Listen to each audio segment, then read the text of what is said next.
that point in time, people leveraged that advantage of cost, and many companies grew in sizes. If you see the trend, people were giving reports of I had quarterly these many numbers, and they were like picking.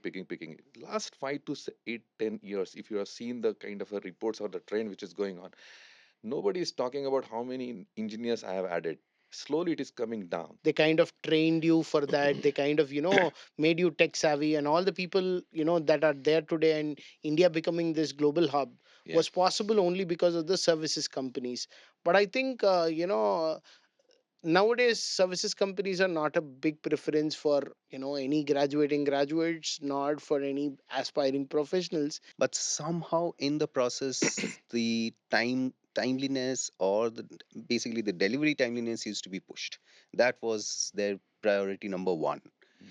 But again, if we end up or any company ends up compromising on quality, this turns into a vicious cycle. It comes back again, Yeah. and it goes back to clients again. So it's a complete never ending loop that we get into.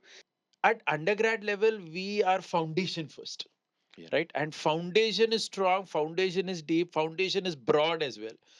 Now, how the student want to build on that, that is up to her to decide. Somebody may go only in delivery, somebody may want to do an MBA, somebody may want to do an even more technical, like Nirmal, I was just speaking to him. So he did an MTech after his at IIT Bombay, right? So that means he has gone even more into the engineering side of it.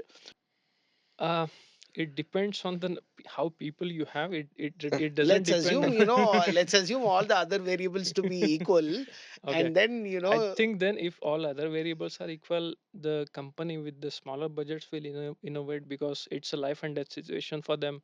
If they do it, their company will go bust. So Dark Knight Rises kind of. So, in its current state, the services companies are not able to innovate because of multiple constraints. So the services companies have to reinvent themselves, or probably, you know pivot or do something different for them to be able to innovate, or else they will just do the execution and to be the Madhuris.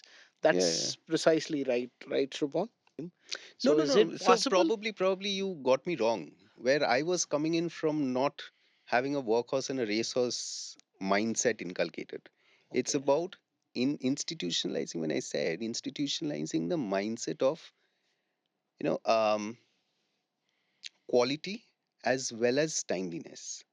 Okay. As so, as Kapilish rightly mentioned, there are definitely early signs. So once we also look for, I mean, for young freshers, we also look for those early disruptive signs in employees. Those parameters are shifting if you're not conscious as an organization, as a leaders. You're not conscious about, okay, this job done, but ultimately there is no value in it, right? Value in terms of in the long term, the innovation, that how it was done. Yes, definitely it has to done, but mentor is the key. Mentoring, the right mentoring is the key thing to inculcate that culture. whatever I learned in specifically in masters, now I am able to use that in the engineering field. So I think that's what the people's complaint is. Whatever you do in your schools, you do not use that in your work. So I think at least I am happy to correlate the two things between work and study. Yeah, No, that no. When I was in HOD, also, I honestly focused on curiosity. It was very clear. Education is to make you curious. Yes, That's the Exactly. goal of that's education. correct. Education is not just to make a robo out of the whole system. Yes.